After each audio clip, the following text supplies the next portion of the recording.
কি দুঃখ, কি দুঃখ গো। বাংলাদেশের প্রায় জায়গায় যদি আপনি ঘুরেন দেখবেন, দোকানে পাটে যদি একটু বসেন দেখবেন বুড়া মুরব্বী, অমুক বাড়ির ওইজন ভালো না, অমুক বাড়ির ওইজন ভালো না, আছে না নাই। অথচ সমালোচনা করো আমার মায়ার নবী বলি, যদি আরেক মরা ভাইয়ের, যদি আপন মরা ভাইয়ের গোশত যদি খেতে চাও, আরেকজনের ব্যাপারে গীবত বলো, আরেকজনের ব্যাপারে সমালোচনা করো। কিন্তু বর্তমানে আমাদের সমাজের মধ্যে গীবতটা বেড়ে গেছে কিনা জোরে বলেন?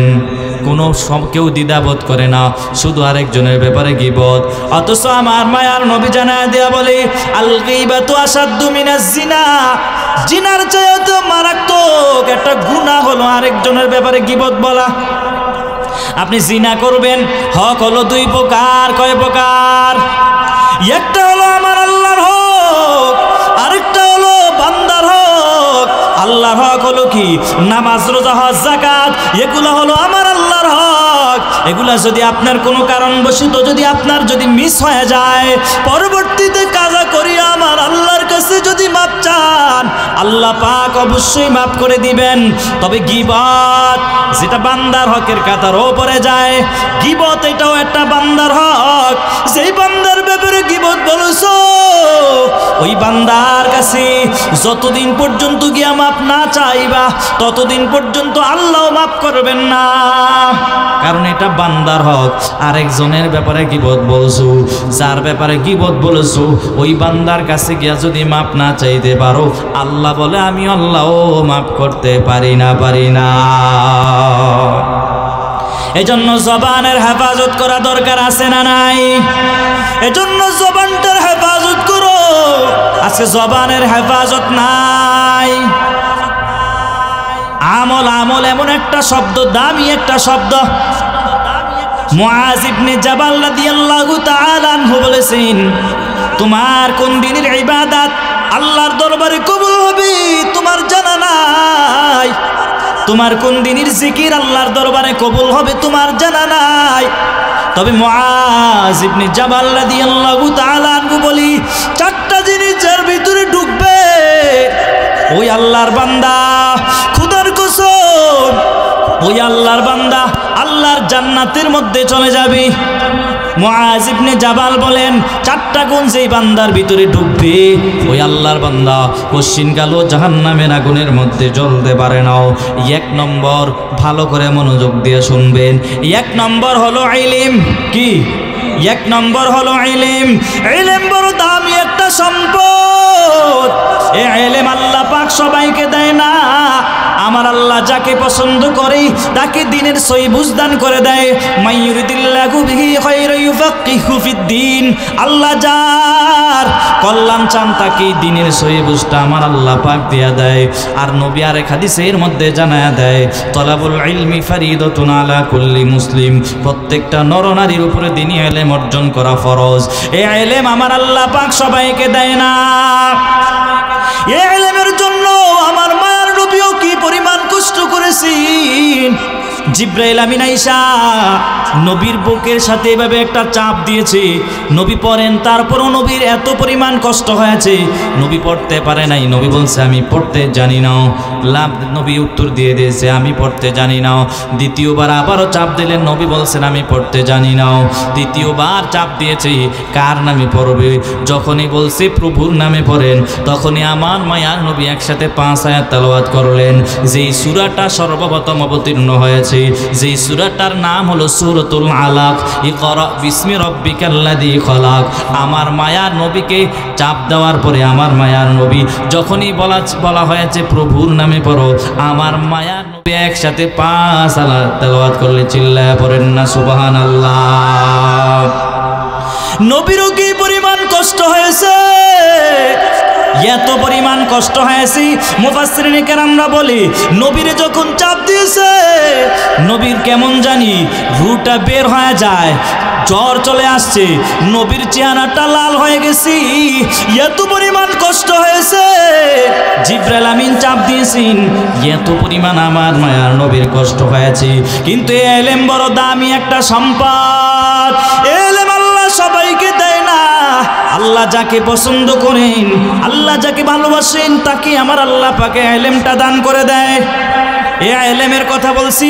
মুআজ ইবনে জাবাল রাদিয়াল্লাহু তাআলা আনহু বলছে, যে চারটা গুণ যেই বান্দার ভিতরে ঢুকে যাবে, ওই আল্লাহর বান্দা কশিন কালো আল্লাহর জাহান্নামের আগুনের মধ্যেও জ্বলতে পারে না। मोमिन जो फिदा नक्श काफे पाए नबी हो, मोमिन जो फिदा नक्श काफे पाए नबी हो, ज़ीर कदम आज भी आलम का खजीना, ज़ीर कदम आज भी आलम का खजीना। घर सुन्नत नबवी की करे पैरवी उम्मत, घर सुन्नत नबवी की करे पैरवी उम्मत, तूफ़ान से निकल जाएगा फिर इसका सफीना, तूफ़ान से निकल जाएगा फिर इसका सफीना। आशिक़ हूँ बिरादर-ए शहंशाह दो आलम, आशिक़ हूँ बिरादर-ए शहंशाह दो आलम, मुश्को से ज़्यादा मुबारक जिसका फसीना, मुश्को से ज़्यादा मुबारक जिसका फसीना। আলহামদুলিল্লাহ। আলীনগর উলামা ও যুব সংগঠনের উদ্যোগে আয়োজিত তৃতীয় বার্ষিক ইসলামী মহাসম্মেলন, আজকের এই মাহফিলের সম্মানিত সভাপতি আলহাজ হাফেজ ওবায়দুল্লাহ সাহেব, আজকের এই মাহফিলের সহসভাপতি হিসাবে আছেন আলহাজ হজরত মাওলানা নূর আহমদ সাহেব, হাফেজ মোহাম্মদ শহীদুল ইসলাম সাহেব, আজকের এই মাহফিলে প্রধান অতিথি হিসাবে ফিরে কামেল হজরত মাওলানা আব্দুর রহমান ফির সাহেব, শায়েখে তুলাপাড়া। বিশেষ অতিথি হিসাবে ছিলেন হজরত মাওলানা মনিরুল ইসলাম সাহেব, শাইখুল হাদিস উসলিয়াপাড়া মাদ্রাসা সরাইল। আজকের এই মাহফিলে আরও আলোচনা পেশ করেছেন হজরত মাওলানা মুফতি কাফায়েতুল্লাহ আল মাহদি সাহেব বিবাড়িয়া। আজকের এই মাহফিলে প্রধান আকর্ষণ হিসাবে আলোচনা পেশ করেছেন সুমধুর কণ্ঠের অধিকারী সুর সম্রাট হজরত মাওলানা হাফিজ কারি সোহাইব আহমদ আশরাফি সাহেব। আজকের এই মাহফিলে আরও বক্তা হিসেবে আলোচনা পেশ করেছেন মাওলানা সিকান্দার হুসাইন আকবরী হবিগঞ্জি সাহেব। মহান আল্লাহ রব্বুল আলামিন আমাদেরকে কবুল করেছেন বিদায় এমন একটা দামি মজলিসে আসার, বসার, কিছু কথা বলার এবং শুনবার মতো তৌফিক দান করেছেন। এজন্য মালিকের দরবারে শুকর আদায় করা দরকার আছে কি নাই? জোরে বলেন, আছে না নাই? আমি আপনাদের সামনে যতটুকু টাইম কথা বলবো, অন্ততপক্ষে আমার সাথে হাঁ বা না একটা বলতে পারবেন তো ইনশাল্লাহ। এজন্য আজকে এত সুন্দর একটা আয়োজন আপনাদের এলাকায় হচ্ছে। এই মাহফিল কি বছরে প্রতিদিন হয় বলেন? প্রতিদিন হয়? বছরে একদিন হয়। আর এই একটা দিন আর একটা রাতকেও যারা বিসর্জন দিতে পারে নাই, এদের মতো কপাল ভরা মুসলমান আর কেউ হতে পারে না। এত সুন্দর একটা আয়োজন, রহমাতুল্লিল আলমিনের হাদিসের ভাষ্য অনুযায়ী এটা জান্নাতের বাগান। আর এই জান্নাতের বাগানে যে সেও ইচ্ছা করলে আসতে পারে না। আল্লাহ যাকে কবুল করে, যাকে পছন্দ করে, সেই একমাত্র আসতে পারে। এজন্য মহান মালিক আল্লাহ যেহেতু আমাদেরকে কবুল করেছেন, এজন্য একটা জবানকে বন্ধ না রেখে সকলে এক আওয়াজে কালিমাতুশ শুকর আদায় করে সকলে বলি আলহামদুলিল্লাহ। এই যে আলহামদুলিল্লাহ বলে শুকর আদায় করলেন, লস হয়েছে? জোরে বলেন, লস হয়েছে? আল্লাহ কোরআনে বলছে, আল্লাহর নিয়ামতের পরে যারা, নিয়ামত ভোগ করার পরে যারা, আল্লাহর নিয়ামত পাওয়ার পরে যারা আল্লাহর নিয়ামতের শুকর আদায় করে, আল্লাহ বাড়ায়া দেয়। আর যারা আল্লাহর সাথে গাদ্দারি করে, আল্লাহকে বৃদ্ধাঙ্গুলি দেখায়, এদের পরিণাম ফলাফল কি হবে আল্লাহ সেটাও কোরআনে বলছে, ইন্না আযাবি লাশাদীদ। এজন্য সর্বহালতে মালিকের শুকর আদায় করা এবং মালিকের প্রশংসা করা। আল্লাহ তাআলা অসুস্থতা দিয়েছেন, আলহামদুলিল্লাহ। সুস্থতা দিয়েছেন, আলহামদুলিল্লাহ। সব সময় আল্লাহর নিয়ামতের শুকর আদায় করলে আল্লাহ বাড়ায়া দিবে। এটা কি আমার বানানো কথা না আল্লাহর কথা? এজন্য সব সময় আল্লাহর নিয়ামতের শুকর আদায় করা চাই। মুসা নবী তো তার চাচাতো ভাইকে বারবার বুঝাইছে আল্লাহর রাস্তায় যাকাত দেওয়ানোর লেগে, আল্লাহর রাস্তায় দান করার লেগে বারবার বুঝাইছে। কিন্তু মুসা নবী এত বুঝানোর পরও কারণ অহংকারী করে বলছে ক্বালা ইন্নামা উতীতুহু আলা ইলম, নিজের জ্ঞান খাটায়া বড়লোক হয়েছে, নিজের শক্তি দিয়া সব কিছু নিজের বলে হয়েছে, এজন্য সে আল্লাহর রাস্তায় জাকাত দিতে চায় নাই। এজন্য মুসা নবী তার জন্য একটা বদদোয়া করে ফেলছেন ধরে। এরপরে আল্লাহ কোরআনে বলছে ফাখাসাফনা বিহি ওয়া বিদারিহিল আরদ, কিয়ামত পর্যন্ত তার এই মসনদ সহকারে নিচের দিকে যেতেই থাকবে, যেতেই থাকবে। এখনো আপনি মিশরে গেলে দেখবেন যে তার মসনদ সহকারে সে প্রতিদিন এক বিঘত করে নিচের দিকে কিয়ামত পর্যন্ত যাইতেই থাকবে। এজন্য আল্লাহর রাস্তায় সবসময় শুকর আদায় করবেন। আল্লাহ আমাদেরকে তৌফিক দান করুক, সবাই পড়ি আমিন। আমি আপনাদের সামনে যে আয়াতে কারিমা পড়েছি 29 নম্বর পারা সূরা মুলুক থেকে একটা আয়াতে কারিমা পড়েছি, রহমাতুল্লিল আলামিনের অগণিত হাদিস থেকে দুটো হাদিসের অংশ বিশেষ পড়েছি। আমি যে আয়াত পড়েছি আয়াতে আল্লাহ পাক বলেন আল্লাযী খালাকাল মাউতা ওয়াল হায়াতা লিয়াবলুয়াকুম আইয়ুকুম আহসানু আমালা ওয়া হুয়াল আজিজুল গফুর। আল্লাহ বলেন আমি আল্লাহ মানুষের হায়াত মউত এগুলো কেন দিয়েছি জানো? লিয়াবলুয়াকুম, আমি আল্লাহ অবশ্যই পরীক্ষা নেব। কি পরীক্ষা নেবেন আল্লাহ তাআলা? লিয়াবলুয়াকুম আইয়ুকুম আহসানু আমালা, কে কত সুন্দর আমল করতে পারো, কে কত কি করতে পারো, সুন্দর আমল করতে পারো। আল্লাহ পাক এখানে বলে নাই আকসারু আমালা, যে কে কত বেশি আমল করতে পারো, আল্লাহ এটা বলে নাই। আল্লাহ বলছেন কে কত সুন্দর আমল করতে পারো। আজকে আমরা বিপদে পড়লে আমল বাড়ায়া দেই, আছে না নাই? একদিন আল্লাহ বিপদ দিয়েছে, নামাজ বাড়ায়া 4 রাকাত বাড়ায়া পড়েন। আল্লাহ কয় এমন আমল আমার কাছে দাম নাই। আল্লাহ পাক বলে এমন আমলের দাম আমি আল্লাহর কাছে বেশি যে আমলটা দাইমানি করা হয়, সর্বদাই করা হয়। সর্বদাই আমল বলতে কথার কথা আপনি মাগরিবের নামাজ পড়লেন, মাগরিবের পরে 2 রাকাত সুন্নতও পড়লেন, 2 রাকাত নফলও পড়লেন, এবার 6 রাকাত তাওয়াবিন নামাজ আপনি কন্টিনিউ পড়েন, একে মরণ পর্যন্ত আপনি প্রতিদিন মাগরিবের নামাজের পরে 6 রাকাত তাওয়াবিন নামাজ আপনি পড়েই যান, এটা আপনার সর্বদাই একটা আমল। নবী বলেন অল্প আমলও সেটা নাজাতের জন্য যথেষ্ট হয়ে যাবে। দাইমানি আমল এটা আল্লাহর কাছে অনেক গ্রহণযোগ্য হতে পারে, আল্লাহ পাক এই উসিলা আপনাকে জান্নাতও দিয়ে দিতে পারে। এজন্য সর্বদাই একটা আমল ধরে রাখার চেষ্টা করবেন, যেটা করবেন সর্বদাই। বিপদে বললে একদিন আমল বাড়ায়া করেন, বিপদে বললে নামাজ বাড়ায়া পড়ে। আল্লাহ বলে এমন আমল আমার কাছে দাম না। আল্লাহ পাক বলেন আমি আল্লাহ মানুষের হায়াত মত কেন দিয়েছি? লিয়াবলুয়াকুম, আমি আল্লাহ পরীক্ষা নিব। আল্লাহ পাক বলেন কিসের পরীক্ষা নিবে? আল্লাহ পাক বলেন আইয়ুকুম আহসানু আমালা, আল্লাহ পাক বলে কে কত সুন্দর আমল করতে পারো আমি আল্লাহ দেখব। কি আমল করতে পারো, কে কত সুন্দর আমল করতে পারো।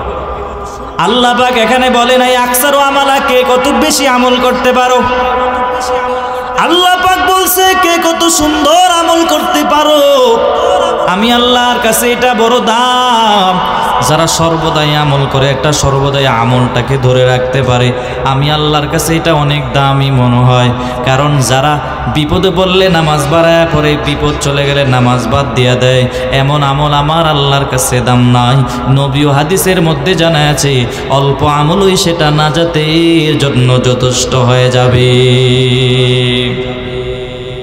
আমল এমন একটা শব্দ,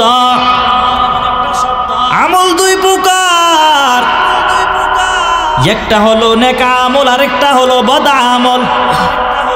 নেক আমল নামাজ রোজা হজ যাকাত এগুলা হলো নেক আমল, আর বদ আমল হলো, বদ আমল আবার 2 প্রকার।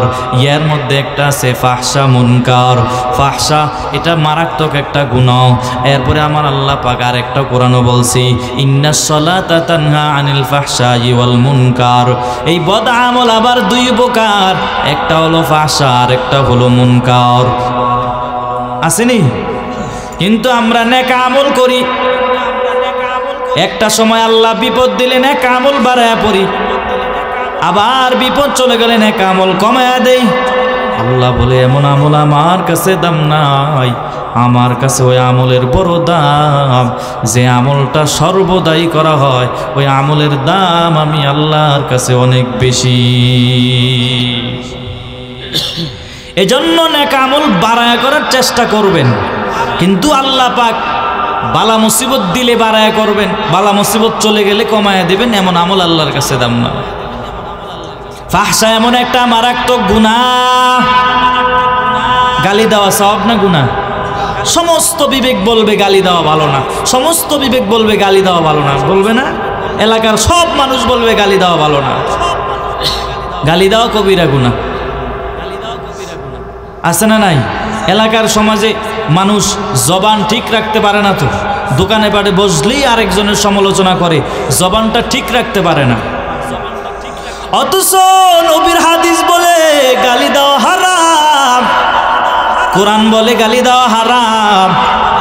এই জবানের কন্ট্রোল যারা করতে পারে না এদেরই বেশি গুনাহ হয়। এই জবান দ্বারাই সব গুনাহ সৃষ্টি হয়। এই জবানের বড় দাম, বড় দাম। যার জবান যত হেফাজত হবে তার গুনাহ তত কন্ট্রোলে চড়ে যাবে। আর যারা জবানের হেফাজত করতে পারে না, কেমনি করবে জবানের হেফাজত? দোকানে পাটে বসলে আরেকজনের সমালোচনা হয়ে যায়। আমার মায়ার নবী জানাইছে দুটো জিনিসের হেফাজত যদি করতে পারো, আমি নবী জিম্মাদারি হয়ে গেলাম, এরে জান্নাতে নেওয়ার জন্য আমি নবী জিম্মাদারি নিয়ে নিলাম। সুবহানাল্লাহ পড়বেন না? নবী বলছে দুটো জিনিসের হেফাজত করতে পারলে আমি নবী তার জান্নাতে নেওয়ার জন্য আমি নবী জিম্মাদারি নিয়ে নিলাম। এক নম্বর, দুই ঠোঁটের মাঝখানের জিহ্বার যদি হেফাজত করতে পারো, এবং আমার মায়ার নবী বলছেন দুই রানের মাঝখানের লজ্জাস্থানের যদি হেফাজত করতে পারো রে, আমার মায়ার নবী ঘোষণা দেয়া জানাইছে এই দুটো জিনিসের যারা হেফাজত করবি আমি নবী তাদেরকে জান্নাতে নেওয়ার জন্য জিম্মাদারি নিয়ে নিলাম। কিন্তু আজকে আপনার আমার জবানের হেফাজত নাই। মোবাইলে কল আসলে যদি আরেক জায়গায় থাকে আরেক জায়গার নাম বলে দেয়, মিথ্যা বলে কি বলে না? দোকানে বসলে আরেকজনের সমালোচনা চলে কি চলে না? দোকানে বৈশায় অমুক বাড়ির ওইজন ভালো না, একটা মুরব্বী চাচা বয়স 50 পেরিয়ে, দাড়িগুলো পেকে গেছে, চুলগুলো পাকনা হয়ে গেছে, এরপরও দোকানে বসে বসে আরেকজনের সমালোচনা করে এমন পাবলিক আছে না নাই? কি দুঃখ, কি দুঃখ গো! বাংলাদেশের প্রায় জায়গায় যদি আপনি ঘুরেন দেখবেন, দোকানে পাটে যদি একটু বসেন দেখবেন বুড়া মুরব্বী অমুক বাড়ির ওইজন ভালো না, অমুক বাড়ির ওইজন ভালো না, আছে না নাই?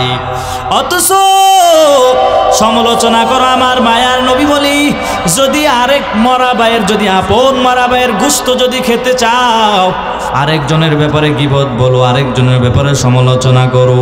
কিন্তু বর্তমানে আমাদের সমাজের মধ্যে গীবতটা বেড়ে গেছে কিনা জোরে বলেন? কোনো কেউ দ্বিধাবোধ করে না, শুধু আরেকজনের ব্যাপারে গীবত। অথচ আমার মায়ার নবী জানায় দেয়া বলে আল গীবাতু আসাদ্দু মিনাজ জিনা, জিনার চাইতেও মারাত্মক একটা গুনাহ হলো আরেকজনের ব্যাপারে গীবত বলা। আপনি জিনা করবেন, হক হলো দুই প্রকার। কয় প্রকার? একটা হলো আমার আল্লাহর হক, আরেকটা হলো বান্দার হক। আল্লাহর হক হলো কি? নামাজ, রোজা, হজ, যাকাত, এগুলো হলো আমার আল্লাহর হক। এগুলা যদি আপনার কোনো কারণবশত যদি আপনার যদি মিস হয়ে যায়, পরবর্তীতে কাজা করিয়া আমার আল্লাহর কাছে যদি মাপ চান, আল্লাহ পাক অবশ্যই মাফ করে দিবেন। তবে গীবত যেটা বান্দার হকের কাতার ওপরে যায়, গীবত এটাও একটা বান্দার হক।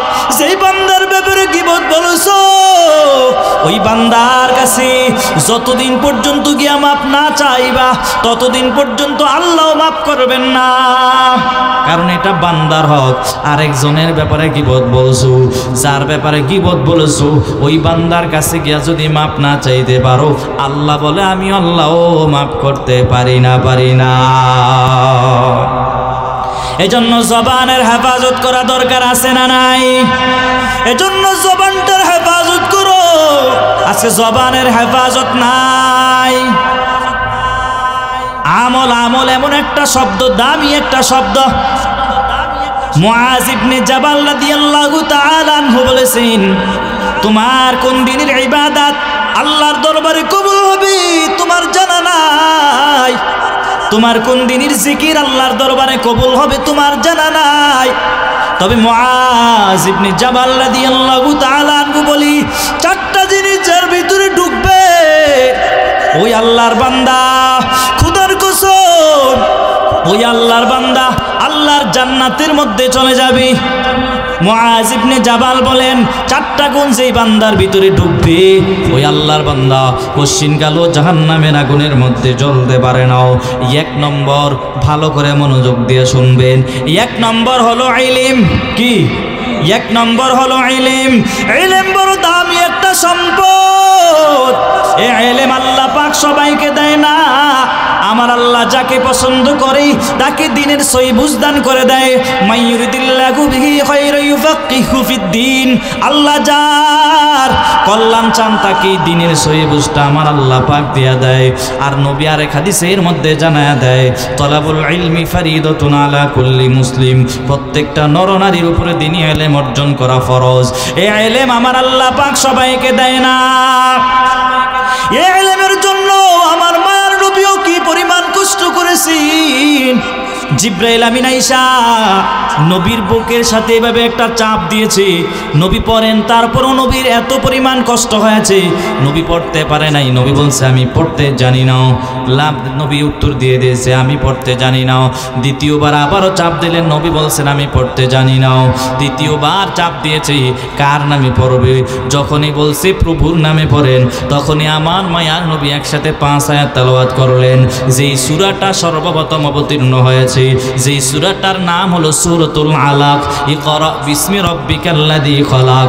আমার মায়ার নবীকে চাপ দেওয়ার পরে আমার মায়ার নবী যখনই বলা হয়েছে প্রভুর নামে পড়ো, আমার মায়ার নবী একসাথে 5 আয়াত তেলাওয়াত করলে চিল্লায়া পড়েন না সুবহানাল্লাহ। নবীরও কি পরিমাণ কষ্ট হয়েছে, এত পরিমাণ কষ্ট হয়েছে। মুফাসসিরিন কেরামরা বলে নবীরে যখন চাপ দিয়েছে নবীর কেমন জানি রুটা বের হয়ে যায়, জ্বর চলে আসছে, নবীর চেহারাটা লাল হয়ে গেছে, এত পরিমাণ কষ্ট হয়েছে। জিব্রাইল আমিন চাপ দিয়েছেন, এত পরিমাণ আমার মায়ার নবীর কষ্ট হয়েছে। কিন্তু এই ইলম বড় দামি একটা সম্পদ। ইলম আল্লাহ সবাইকে দেয় না। আল্লাহ যাকে পছন্দ করেন, আল্লাহ যাকে ভালোবাসেন, তাকে আমার আল্লাহ পাকে ইলমটা দান করে দেয়। এই ইলমের কথা বলছি।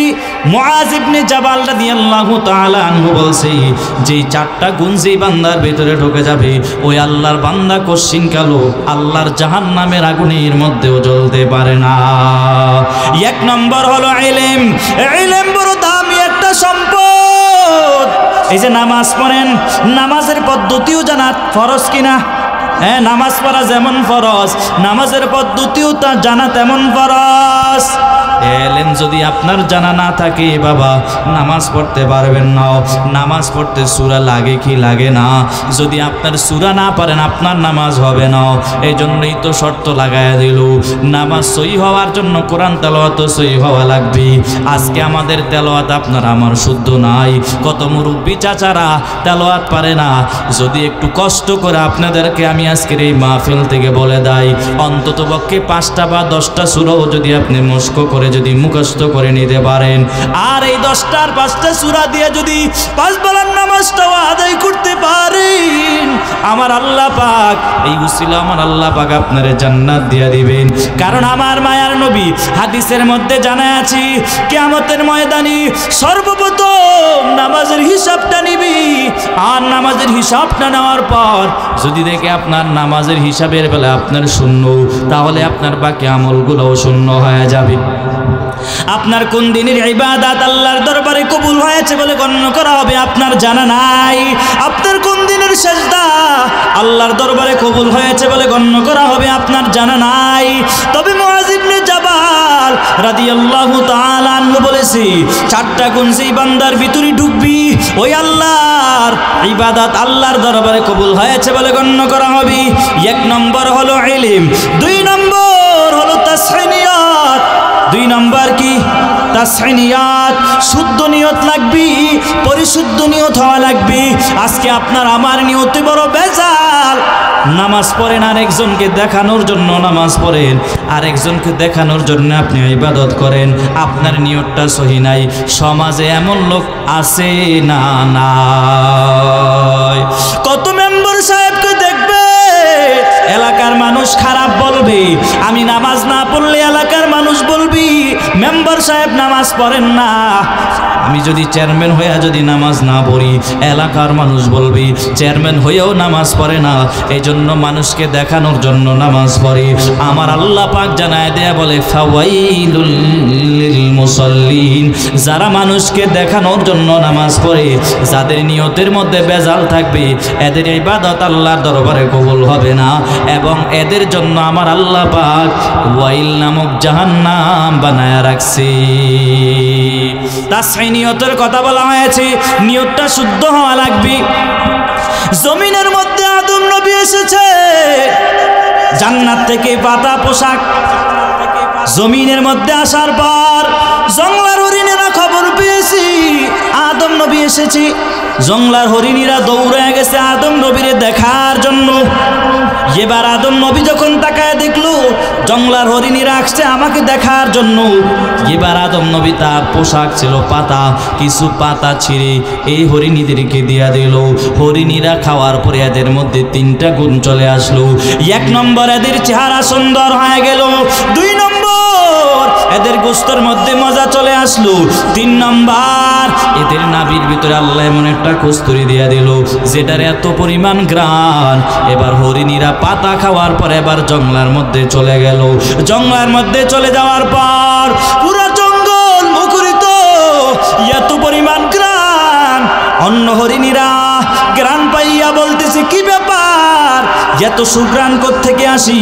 হরিণীদের থেকে জানার পরে বুঝতে পারলো কি ব্যাপার, এত ঘ্রাণ কোত্থেকে আসে। বলে জমিনের মধ্যে আদম নবী এসেছি, আর আমরা আদম নবীকে দেখার জন্য গিয়েছিলাম। যাওয়ার পরে আদম নবী আমাদেরকে কিছু তার পোশাক থেকে কিছু পাতা আমাদেরকে ছেড়ে দিল। সেই পাতা খাওয়ার পর আমাদের মধ্যে 3টা গুণ আসছে। 1 নম্বর চেহারা সুন্দর হয়ে গেল, 2 নম্বর গোশতের মধ্যে মজা চলে আসলো, 3 নম্বর নাভির মধ্যে এমন একটা সুঘ্রাণ চলে আসলো। অন্য হরিণীরা শোনা মাত্র এরাও দৌড়ে গেছে, এদের উদ্দেশ্য বড় খারাপ। এরা কিন্তু আদম নবীর দেখার জন্য যায় না, এরা যে 3টা গুণের কথা শুনছি এই কারণে আদম নবীর কাছে দৌড়ায় গেল। আদম নবী আগের মতো কইরা যেহেতু হরিণীরা আসলো নবীর কাছে, নবী আবারও তার পোশাক থেকে পাতা ছেড়ে দিল খাওয়ার জন্য। এরাও খাইলেন, পাতা খাইলো। খাওয়ার পরে এদের মধ্যে 2টো গুণ আসছে, 3 নম্বর গুণটা আসে নাই। এরাও পাতা খেয়েছে, পাতা খাওয়ার পরে এদের চেহারা সুন্দর হয়ে গেল এবং এদের গোশতের মধ্যে মজা চলে আসলো, কিন্তু এদের নাভির মধ্যে কস্তুরিতে ঘ্রাণ আসে না। কি ব্যাপার? বলে আগের যে হরিণীরা আসছে এরা তো নবীরে দেখার জন্য আসছে, এদের উদ্দেশ্য নিয়ত বড় ভালো ছিল। পরবর্তী যে হরিণীরা আসছে এটা তো আমার নবীরে দেখার জন্য আসে নাই, বরং তারা পাতা খাওয়ার উদ্দেশ্যে এসেছে।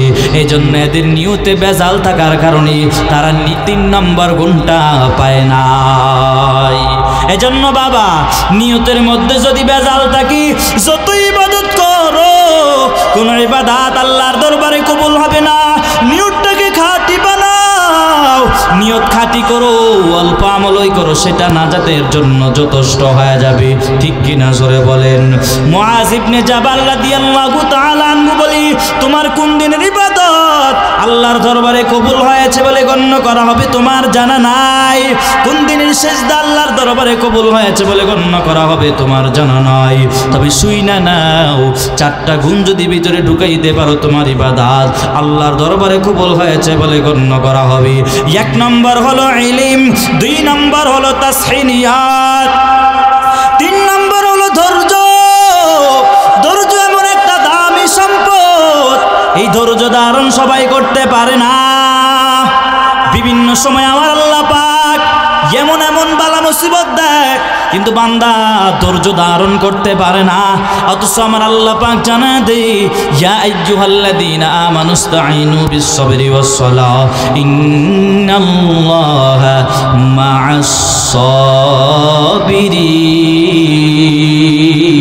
মা'আস-সাবিরিন। আল্লাহ পাক জানা দিয়া বলি যারা ধৈর্য ধারণ করবি আমি আল্লাহ এদের সঙ্গী হয়ে যাব।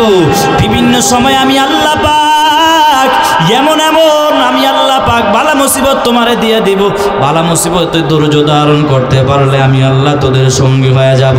কত মানুষ দেখবেন ধৈর্য হারা হয়ে যায়, ধৈর্য হারা হওয়ার কারণে তার সফলতাও আসে না। জমিনের ফসল যদি একটু খারাপ হয়, এই সিজনে যদি তার দাম কম হয়, জমিনের মধ্যে ফসলটা খারাপ হইলে আল্লাহরে পর্যন্ত গালি দেওয়া দেরি করে না। আল্লাহ শুধু আমার জমিনটাই দেখলো, আর কারো জমিনটা দেখলো না। আল্লাহ পাক বলে বান্দা ধৈর্য ধারণ কর, আমি আল্লাহ তোদের সঙ্গী হয়ে যাব। চিল্লায় বলেন ঠিক কিনা? ধৈর্যের দৃষ্টান্ত কায়েম করেছে ইব্রাহিম আর ইসমাইল আলাইহিস সালাম। কেমন ধৈর্য ধারণ করেছি ইব্রাহিম নবীকে আল্লাহ পাক বুড়া বয়সে, যখন বয়স 95 বছরের উপরে বৃদ্ধ হয়ে গেছি, আল্লাহর কাছে দোয়া করেছি, আল্লাহ আমার একটা সন্তান দান করেন। আল্লাহ পাক ইব্রাহিম নবীকে এই বুড়া বয়সে, বৃদ্ধ বয়সে একটা সন্তান আমার আল্লাহ পাক দান করলেন। রব্বি হাবিলি মিনাস সলিহিন। আল্লাহ পাক ইব্রাহিম নবীকে একটা সন্তান আমার আল্লাহ পাক দান করে দিলেন। দান করার পর আমার আল্লাহ পাক তাকায় দেখি, কি ব্যাপার, ইব্রাহিম কেমন জানি তার সন্তান পাইয়া আমি আল্লাহরে মনে হয় ভুলে গেছি। আল্লাহ পাক এই জন্য আরেকটা পরীক্ষা করার জন্য আমার আল্লাহ পাক ইব্রাহিম নবীকে ঘুমের ঘরে স্বপ্ন দেখে বলে, ইব্রাহিম তোর সবচেয়ে মূল্যবান যে বস্তুটা আছে আল্লাহর রাস্তায় কোরবানি করে দাও। ক্বালা ইন্নী আযবাহুকা ফানজুর মাযা তারা। আল্লাহ পাক ইব্রাহিম নবীকে ঘুমের ঘরে স্বপ্নে দেখাইছেন, হে নবী তোমার সবচেয়ে প্রিয় বস্তুটা আল্লাহর রাস্তায় কোরবানি করে দাও। ইব্রাহিম নবী একবার স্বপ্নে দেখলেন, দুইবার স্বপ্নে দেখলেন, তৃতীয়বারে স্বপ্নে দেখার পর চিন্তা করলো আমার সবচেয়ে প্রিয় বস্তুর নাম হলো ইসমাইল, ইসমাইলকে জবাই করা লাগবে। এবার ইসমাইলকে জবাই করার জন্য ইব্রাহিম নবী দৌড়ে গেছে, বাড়ি চলে গেছি। ইব্রাহিম নবী এবার বাড়ি যাইয়া এই স্ত্রী সাহেবাকে, ইসমাইলের আম্মাকে বলছি, সুন্দর করে গোসল করে সাজা দাও, ইসমাইলকে সুন্দর করে গোসল করে সাজা দাও। ইসমাইলের আম্মা মনে করছে দুনিয়ার কোনো বাদশা মনে হয় ইসমাইলের দাওয়াত দিয়েছে, এই জন্য দুনিয়ার কোনো বাদশার দাওয়াতে যাবে। ইসমাইলের আম্মা সুন্দর করে গোসল করে সাজায় দিল, ইসমাইলকে নিয়ে যাবে। ইব্রাহিম নবী এবার ইসমাইলকে নিয়ে রওয়ানা। যাইতে যাইতে মিনা বাজার চলে গেলেন। মিনা বাজার যাওয়ার পরে ইসমাইলকে বলেন, ইসমাইল তোর কাছে একটা কথা বলতে চাই। ইসমাইল বলে, আব্বা জান কি বলবেন বলেন। ক্বালা ইয়া আবাতি ফাল মা তুমার। ইসমাইল আমি আব্বা, আমি তোর বাবা, স্বপ্নের মধ্যে দেখেছি তোরে আল্লাহর রাস্তায় জবাই করতেছি। ইসমাইল কেমন বাবার কেমন সন্তান, জবাব দিয়ে বলছি, ইয়া আবাতি ফাল মা তুমার সাতাজিদুনি ইনশাআল্লাহু মিনাস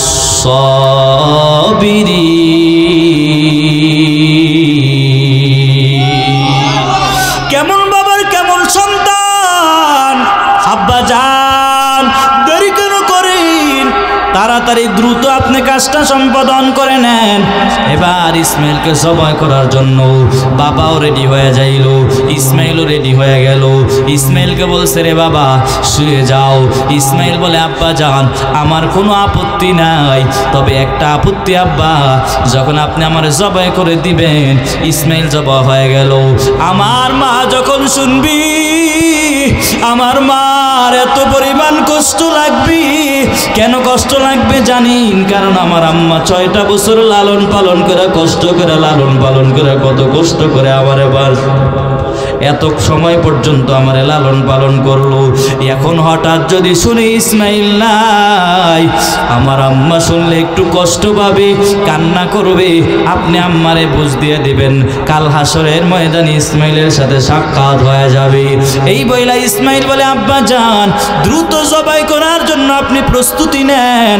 আপনি আমারে যখন জবাই করবেন আমার হাতে ভালো করে রশি দিয়া বাঁধবেন, কারণ ভালো করে যদি আপনি না বাঁধেন তাহলে যদি আমি চটপট করার কারণে যদি কোনো আঘাত আপনার শরীরে লেগে যায় আব্বা জান আপনি কষ্ট পাবেন। এই জন্য ইসমাইল বলে, আব্বা জান ভালো করিয়া রশি দ্বারা বাঁধবে, এমন মজবুত করে বাঁধবেন যাতে করে আমি যদি চটপট করার কারণে কোনো কিছুর আঘাত যেন আপনার শরীরে না লাগে। এই কথা অনুযায়ী ইসমাইলকে ইব্রাহিম আলাইহিস সালাম ভালো করিয়া মজবুত করে তার হাতে পায়ে রশি দিয়া বাঁধছি। ইসমাইলকে জবাই করার জন্য পূর্ণ প্রস্তুতি নিয়ে নিল, ছুরিও তার হাতের মধ্যে নিয়ে নিল। ইসমাইলকে জবাই করবি, আল্লাহ পাক সব কিছু দেখতেছেন কিনা। ইসমাইলকে জবাই করার জন্য পুরো প্রস্তুতি নিয়ে নিল। এবার ইব্রাহিম আলাইহিস সালাম ছুরি চালাইতেছি, কিন্তু ইসমাইল কেন জবাই হয় না? কি ব্যাপার? ছুরির মধ্যে মনে হয় ধার নাই। পাশে একটা পাথর ছিল, পাথরের উপরে ছুরিটা রাখা মাত্রই পাথর দুখণ্ডিত হয়ে গেল। এত ধারালো ছুরি হওয়া সত্ত্বেও ইসমাইল কেন জবাই হয় না? এই জন্য ইসমাইলের আব্বা বড় পেরেশান হয়ে গেল। আল্লাহ মনে হয় বেজার হয়ে গেছে, ইসমাইল তাড়াতাড়ি শুয়ে পড়, কেন জবাই হয় না? মনে করছে ছুরিতে ধার নাই। ছুরি এত পরিমাণ ধারালো, পাথরের উপরে রাখা মাত্রই পাথর দুখণ্ডিত হয়ে গেল। এত ধারালো ছুরি হওয়া সত্ত্বেও ইসমাইল কেন জবাই হয় না? এবার ইব্রাহিম আলাইহিস সালাম অঙ্গীকার করে ফেলেছে, আমার হাতের মধ্যে রক্ত না লাগা পর্যন্ত আমি ছুরি চালাইতেই থাকবো। ইসমাইলকে বলছে, ইসমাইল শুয়ে পড়। ইসমাইলও শুয়ে গেছি, এবার ছুরি চালাবে। আল্লাহ পাক তাকায়া দেখে কি ব্যাপার, ইসমাইলের আব্বা আবার অঙ্গীকারও করে ফেলছি, যদি হাতের মধ্যে রক্ত না লাগে ততক্ষণ পর্যন্ত ছুরি চালাবে। আল্লাহ পাক বলে, রে জিব্রাইল দ্রুত যা, আমার ইসমাইলের জন্য বিন্দু পরিমাণও যেন কষ্ট না হয়। এবার আল্লাহ পাক জিব্রাইল আমিনের মাধ্যমে জান্নাত থেকে একটা দুম্বা পাঠায়া দিল, নিয়ে যাও, এটা ইসমাইলে সরায়া ইব্রাহিমের ছুরির নিচে দিয়ে দাও। জিব্রাইল আমিন আইসাও ছুরির নিচে ইসমাইলকে সরায়াও, একটা অজানা যন্ত্র অজানা পশু তার ছুরির নিচে দিয়ে দিল। জবাই হয়ে গেল, রক্ত প্রবাহিত হলো। ইব্রাহিমের হাতের মধ্যে রক্ত লাগছে। রক্ত লাগার পরে এবার তার ওই যে রুমাল দিয়া চোখ দিয়া বাঁধছে, কারণ ইসমাইলে যখন জবাই করার জন্য ইসমাইলকে যাবে, যদি এক দৃষ্টি পড়ে যায় একটা মায়া লাগতেই পারে। এই জন্য ইব্রাহিম নবীর চোখের মধ্যে একটা রুমালও বাইদা নিল। রুমালটা খুইলা দেখি হাতের মধ্যে রক্ত লাগছে। রুমালটা খুইলা দেখি পাশে ইসমাইল দাঁড়ানো, কিন্তু ইসমাইল তো জবাই হয় না, অচিনে একটা জানোয়ার জবাই হয়ে গেল। ইব্রাহিম নবী বলে, রে ইসমাইল, আল্লাহ মনে হয় বেজার হয়ে গেছে, ইসমাইল শুয়ে পড়। আল্লাহ পাক ইব্রাহিম নবীকে ডাক দিয়া জানায় বলে, হ্যাঁ ইব্রাহিম, তোমার সন্তান জবাই করা আমার উদ্দেশ্য না। আমার উদ্দেশ্য ছিল এই বুড়া বয়সে, বৃদ্ধ বয়সে আমি আল্লাহ তোর থেকে একটা পরীক্ষা নিলাম, পরীক্ষায় পাশ করে ফেলেছো। যাও যাও, এই যে গোস্তটা আছে না, জানোয়ার যেটা জবাই হয়েছে, এটা জবাইয়ের গোস্তটা ইসমাইলের আম্মার জন্য হাদিয়া নিয়ে যাও। কি ব্যাপার? এই পৃথিবীর মধ্যে ধৈর্যের দৃষ্টান্ত কায়েম করেছেন ইব্রাহিম আর ইসমাইল আলাইহিস সালাম। কি পরিমাণ ধৈর্য ধারণ করেছি! এজন্যই তো মুআজ ইবনে জাবাল রাদিয়াল্লাহু তাআলা আনহু বলছেন, যেই বান্দার ভিতরে 4টা গুণ ঢুকবি, ওই আল্লাহর বান্দা কোশ্চিন কাল জাহান্নামের আগুনের মধ্যে জ্বলতে পারে না। তোমার কোন দিনের ইবাদত আল্লাহর দরবারে কবুল হয়েছে বলে গণ্য করা হবে তোমার জানা নাই। তোমার কোন দিনই সিজদা আল্লাহর দরবারে কবুল হয়েছে বলে গণ্য করা হবে তোমার জানা নাই। তবে 4টা গুণ যদি ভিতরে ঢুকাইতে পারো, তোমার ইবাদত, তোমার জিকির, তোমার সিজদা আল্লাহর দরবারে কবুল হয়েছে বলে গণ্য করা হবে। 1 নম্বর হলো ইলম, 2 নম্বর হলো তাসহিনিয়াত, 3 নম্বর হলো ধৈর্য, 4 নম্বর হলো ইখলাস। ওয়ামা উমিরু ইল্লা লিয়াবুদুল্লাহ মুখলিসিনা লাহুদ্দিন। ইখলাসের বড় দাম। বক্তা সাহেব বয়ান করে ভিতরে ইখলাস নাই, শ্রোতারাও বয়ান শুনে ভিতরে এখলাস নাই, ভিতরে যদি এখলাস না থাকে তোমার ইবাদত আল্লাহর দরবারে কবুল হবে না। নামাজ পড়ে বান্দার ভিতরে যদি এখলাস না থাকে নামাজ আল্লাহর দরবারে কবুল হবে না। এজন্য বান্দা ভিতরে এখলাসটা শুদ্ধ বানায় নাও। এখলাস যত সুন্দর হবে, আমার মায়ার নবী জানায় দিয়ে বলি, অল্প আমলই সেটা নাজাতের জন্য যথেষ্ট হয়ে যাবে।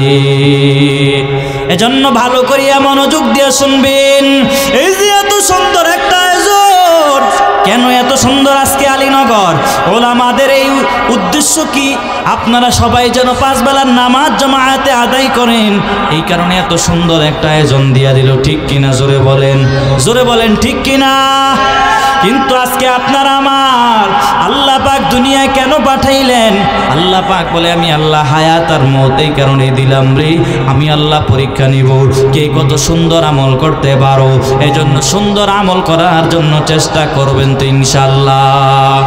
আল্লাহ পাক বলে, আমি আল্লাহ পাক মানুষকে দুনিয়ার মধ্যে পাঠিয়ে দিলাম, এবং আল্লাহ পাক জানায় দিয়ে বলি একটা উদ্দেশ্য নিয়ে আমি আল্লাহ পাক দুনিয়ার মধ্যে পাঠাইলাম। কি উদ্দেশ্য নিয়ে আমার আল্লাহ পাক পাঠাইলেন? আল্লাহ পাক 27 নম্বর পারার 2 নম্বর পৃষ্ঠা আমার আল্লাহ পাক জানায় দিয়া বলি, ওয়ামা খালাকাতুল জিন্না ওয়াল ইনসা ইল্লা লিয়াবুদুন।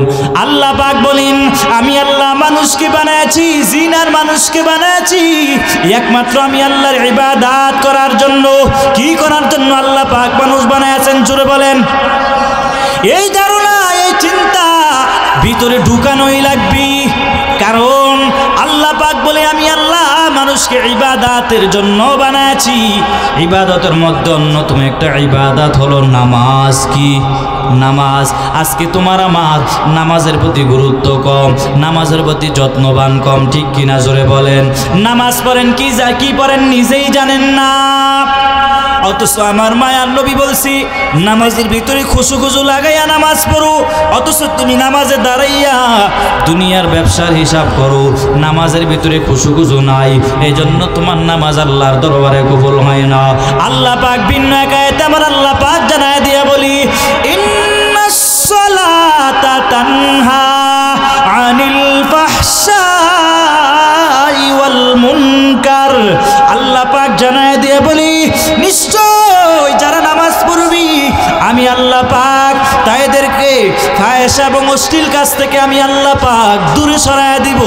এখন বলবেন, হুজুর আমি নামাজ পড়ি আর পরও তো ফাহেশা কাজ ছাড়তে পারি না, ইয়ার পরও গুনাহ থেকে বাঁচতে পারি না। জবাব নিয়ে নাও। মুফাসসিরিনে কেরাম বলে, ঠিক আছে তুমি নামাজ পড়ো, কিন্তু নামাজের ভিতরে খুশু নাই, নামাজে দাঁড়ায় হিসাব মিলাও, ব্যবসার হিসাব মিলাও, এই কারণে তোমার নামাজ আল্লাহর দরবারে কবুল হয় না। ঠিক কিনা? জোরে বলেন। অথচ নামাজটাকে শুদ্ধ বানায় নাও, সাহাবায়ে কেরামের মতো নামাজটাকে শুদ্ধ বানায় নাও। যার নামাজ যত সুন্দর হবে রে, কাল হাসরের ময়দানে তার আমলনামা তত সুন্দর হয়ে যাবে। সাহাবায়ে কেরামের প্রতি নামাজের প্রতি যত্নবান হয়ে যাও। একটু তাকায় দেখেন বাবা, আমার মায়ার নবী যুদ্ধের ময়দানে গেলেন, যুদ্ধের ময়দান থেকে ফিরার প্রতি হঠাৎ করিয়া শরীরটা ক্লান্ত হয়ে গেছি। শরীরটা ক্লান্ত হয়ে যাওয়ার পর আমার মায়ার নবীর সাথে ছিলেন হযরত আলী রাদিয়াল্লাহু তাআলা আনহু। আলীকে ডাক দিয়েছে, রে আলী, আমার শরীরটা বড় ক্লান্ত হয়ে গেছে, একটু বিশ্রাম করার প্রয়োজন আছে। আলী রাদিয়াল্লাহু তাআলা আনহু বলছি, নবী গো, সামনে একটা বড় গাছ দেখা যায়, ওই গাছের নিচে আমি বসবো। নবী আপনি আমার রানের উপরে মাথা দিয়ে একটু বিশ্রাম করবেন। টাইম ছিল দুপুরের টাইম। নবীও নাস্তা খাইলেন, আলীও নাস্তা খাইলেন। দুজনে নাস্তা খাওয়ার পর এবার আলী রাদিয়াল্লাহু তাআলা আনহু বসে গেল। নবী আলী রাদিয়াল্লাহু তাআলা আনহুর রানের উপরে মাথা দিয়ে একটু বিশ্রাম করবে। বসার পর এদিক দিয়ে আলী এত পরিমাণ আনন্দ যে নবী আমার রানের উপরে মাথা দিয়ে একটু বিশ্রাম করবে, এই কারণে এত পরিমাণ আলী রাদিয়াল্লাহু তাআলা আনহু খুশি হয়ে গেল। এবার যখন আমার মায়ার নবী আলী রাদিয়াল্লাহু তাআলা আনহুর এই মাথাটা সেখানে দিয়া আমার মায়ার নবী ঘুমায় গেলেন। এক পর্যায়ে ঘুমায় যাওয়ার পর আসরের নামাজের আজান হয়ে গেল। এই দিক দিয়া আলী রাদিয়াল্লাহু তাআলা আনহু চিন্তায় পড়ে গেল, আমি নবীরে কেমনে ঘুম থেকে জাগ্রত করি, কারণ আমার আল্লাহ পাক নবীকে এত পরিমাণ সম্মান দিয়েছে। কোরআনুল কারীমের মধ্যে আল্লাহ পাক নবীকে যতবার ডাক দিয়েছি সাথে একটা লকব লাগায় আমার আল্লাহ পাক ডাক দিয়েছে। কোথায় বলেছে তহা, কোথায় বলেছে ইয়াসিন, কোথায় বলেছে ইয়া আইয়ুহাল মুজাম্মিল। আল্লাহ পাক নবীকে কোরআনের মধ্যে যতবার আমার আল্লাহ পাক ডাক দিয়েছি সাথে একটা লকব লাগায় দিয়েছেন। এজন্য আলী রাদিয়াল্লাহু তাআলা নবীরে কেমনি ঘুম থেকে জাগ্রত করবে। একদিক দিয়ে আসরের আজান হয়ে গেল, টাইমটাও চলে যায়, সূর্য ডুবে যাইতেছে, আসরের নামাজ তো পড়তে পারে নাই। আলী এত পরিমাণ চিন্তার পেরেশান, একদিক দিয়ে সূর্য ডুবে যায়, আসর তো পড়তে পারে নাই। আলী এত পরিমাণ চিন্তা করতেছি, এক পর্যায়ে আলীর চোখ দিয়ে বেয়ে পানি পড়তেছি। এক পর্যায়ে চোখের পানি রহমাতুল লিল আলামিনের চেহারা মুবারকের মধ্যে পড়ে গেল।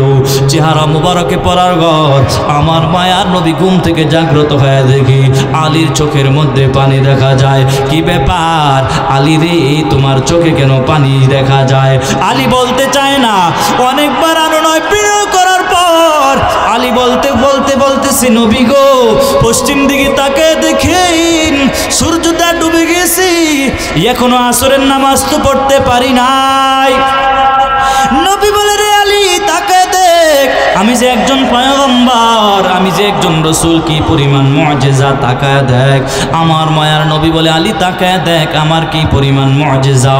আমার মায়ার নবী সাদার কাঙ্গুল দ্বারা সূর্যের দিকে ইশারা করে বলে রে সূর্য, 4টা বাজে যেই জায়গায় ছিলা আবার আপন জায়গায় চলে আসো। সাদা আঙ্গুল দ্বারা ইশারা করা মাত্র সূর্য আপন জায়গায় চলে আসছি। আলীও নামাজ পড়লেন, আমার মায়ার নবীও নামাজটা আদায় করলেন। এই ঘটনাটা বলার উদ্দেশ্য হলো বাবারে একটু তাকায় দেখেন সাহাবায়ে কেরামরা এক ওয়াক্ত নামাজ চলে যায় কেমন পেরেশান হয়ে গেল। আর তুমি আর আমি এই জীবনের মধ্যে, হায়াতের মধ্যে কত ওয়াক্ত নামাজ বাদ দিয়েছি, একটু হিসাবটা মিলাও। আমার মায়ার নবী বলছি কেউ যদি ইচ্ছাকৃতভাবে এক ওয়াক্ত নামাজ বাদ দিয়ে দেয় জাহান্নামের মধ্যে 2,88,000 বছর জাহান্নামের আগুনের মধ্যে জ্বলা লাগবে। এবার একটু হিসাবটা মিলাও, জীবনে কত ওয়াক্ত নামাজ বাদ দিয়ে ফেললাম। এজন্য বাবা ভালো করিয়া শোনেন, ভালো করিয়া বুঝেন, একদিন আপনারও কবরে যাওয়া লাগবে, আমারও কবরে যাওয়া লাগবে। এই দুনিয়ায় কেউ থাকতে পারে নাই, সবাই একদিন না একদিন কবরে যাওয়াই লাগবে, ঠিক কিনা জোরে বলেন। তবে কবরে যাওয়ার আগে কবরের সামানা তৈয়ার করা লাগবে কিনা? কিন্তু আজকে আমরা কবরে যাব সবাই ভালো করিয়া জানি, কিন্তু সামানা তৈয়ার করতে চাই না রে বাবা।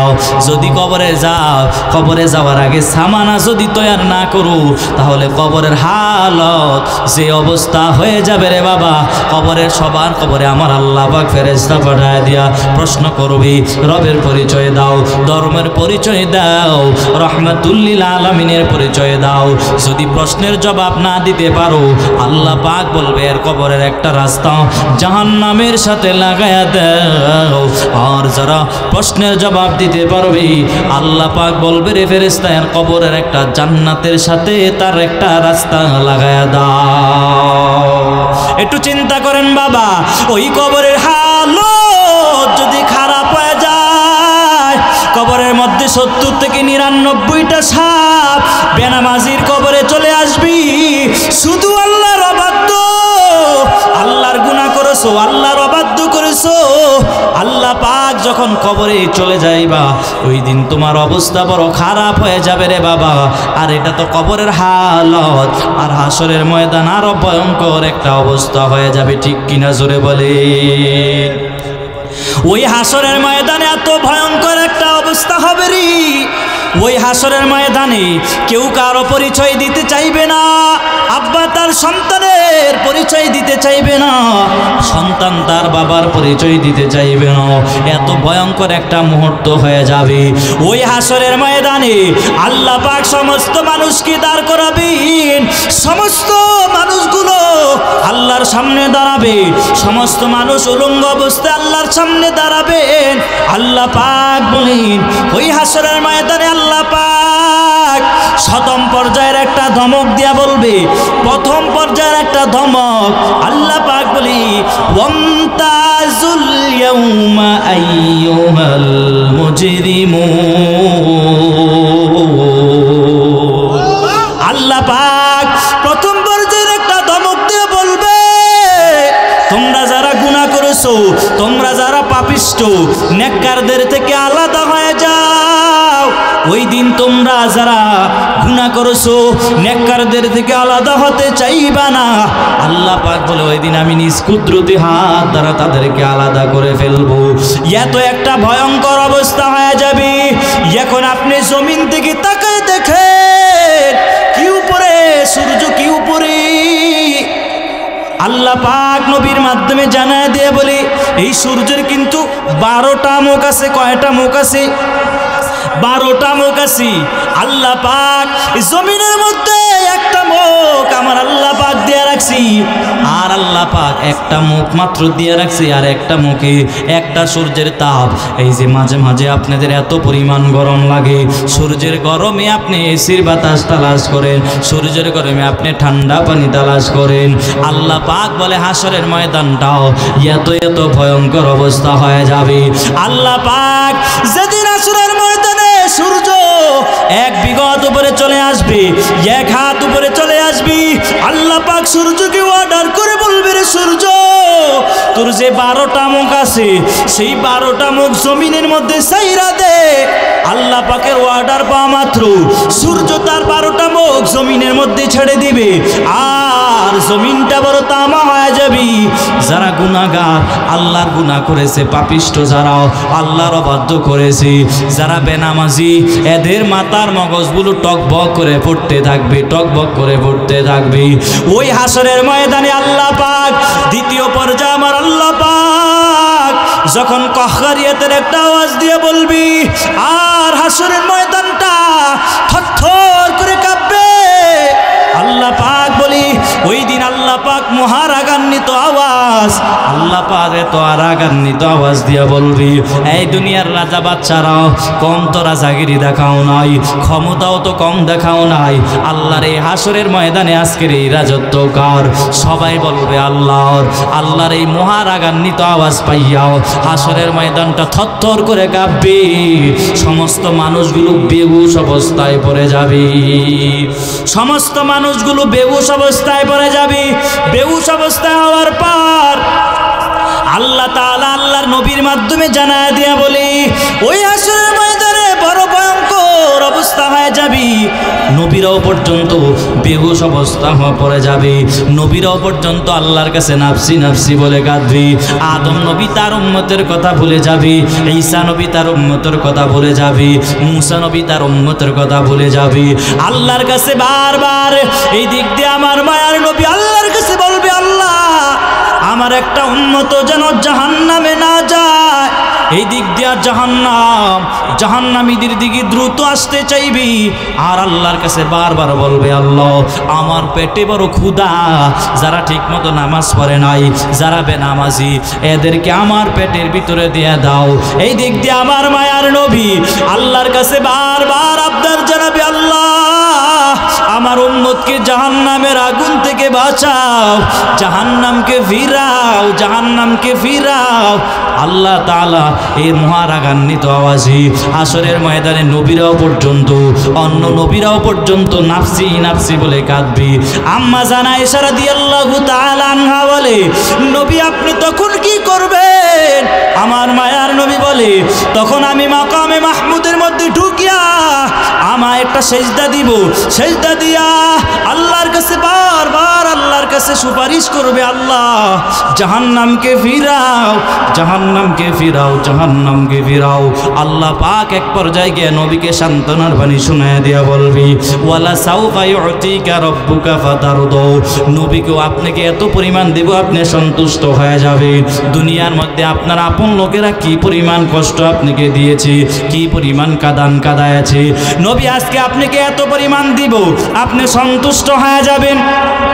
এই দিক দিয়ে জাহান্নামী, যারা জাহান্নাম নামে যাবে, জাহান্নামে এত রাগান্বিত হয়ে যাবি, আল্লাহর কাছে বারবার আবদার জানানোর পরে আল্লাহ পাক বলবে জাহান্নামে একটু থামো, বিচার কার্যটা শেষ করে নেই।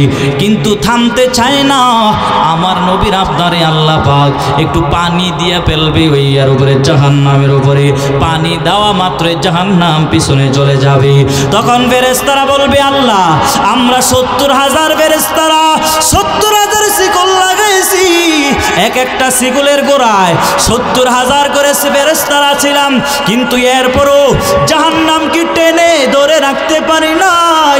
আল্লাহ আপনি এমন কি পানি দিলেন যে পানি দেওয়া মাত্রই জাহান্নাম পিছনে চলে গেল? আল্লাহ বলবে রে ফেরেশতা শোনো, ভালো করিয়া শোনো, এগুলা কিসের পানি জানো? জানো এই যে শীতের মৌসুম সামনে আসতেছে, আমার কিছু গুনাহগার বান্দা আছে, 5 বেলার নামাজ তো ঠিক মতো আদায় করবি, আবার তারা ওভার ডিউটি করে, ফজরের নামাজের আগে দিয়া উঠিয়া ঠান্ডা পানি দিয়া ওযু বানায়া 4 রাকাত তাহাজ্জুদ নামাজ পড়িয়া নামাজের মুসল্লায় বসে বসে আল্লাহর কাছে কান্না করি, আর চোখ দিয়ে বেয়ে পানিগুলো ফেলছি, আর আমি আল্লাহ পাক সেই চোখের পানিগুলো আমি আল্লাহ জমা করে রাখছি, আমার গুনাহগার বান্দার চোখের পানি আমি আল্লাহ আজকে জাহান্নামের উপরে ছিটিয়ে দিলাম। চিল্লায়া পড়েন না সুবহানাল্লাহ। এই চোখের পানির বড় দাম, বড় দাম। আজকে তোমার আমার চোখে পানি নাই, একটাই মাত্র কারণ গুনাহ করতে করতে কলবটা শক্ত হয়ে গেছে। এজন্য বান্দা এই আল্লাহর রাস্তায় যদি একটু সময় দাও, আমার আল্লাহ পাক যে আয়াতের মধ্যে বলছি, আল্লাহ পাক বলছে কে কত সুন্দর আমল করতে পারো। এজন্য বেশি আমল যা আল্লাহ যদি কোনো মুসিবতে ফেলায় বেশি আমল বাড়ায় দেন, এটা আল্লাহর দরবারে গ্রহণযোগ্যতা নাই। তবে যদি দাইমানি আমল করতে পারো, আল্লাহ পাক হতে পারে আর উসিলায় আমার আল্লাহ পাক আপনাকে জান্নাত দিয়ে দিতে পারে, ঠিক কিনা?